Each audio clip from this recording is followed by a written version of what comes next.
ஆவணி மாதம் 26ஆம் நாள் 11ஆம் தேதி செப்டம்பர் மாதம் 2025 குருவாரம் வியாழக்கிழமை. நற்கதி பெற்றிட ஆதிகுரு தம்பதியராக அனைத்து உலகங்களுக்கும் விளங்கும் அன்னை மீனாட்சி அப்பன் சொக்கநாதரை ஆனந்தமய மனதோடு கைலாச வாகனம் ஏறி தரும் காட்சியை போற்றி பாடி பணிந்திடுவோம் வாரீர்.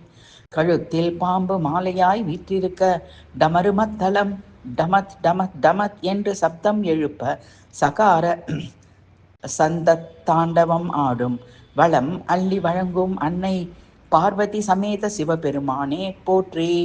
ஜடாமுடியில் ததும்பும் கங்கை நதி, நடுநெற்றியில் தக தக தக என ஜொலிக்கும் நெருப்பு, ஜடாமுடியில் ஜிகு ஜிகு ஜிகு என குளுமை ஒளி வீசும் பிறை நிலவு அணிந்த உமா மகேஸ்வரா போற்றி.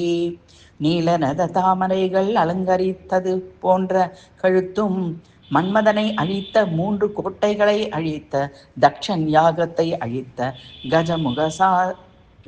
கஜமுக ஆசுரனை அழித்த, காலனை தண்டித்த கௌரி சமேத சிவனே போற்றி. நடுநெற்றியில் எரியும் நெருப்பு, கழுத்தில் எழும்பு வானில் நெளிந்து ஆடும் பாம்பு, திமித் திமித் திமித்வ என ஒலிக்கும் மத்தளத்தலின் ஓசையோடு ஒன்றி தாண்டவமாடும் நடராஜா போற்றி.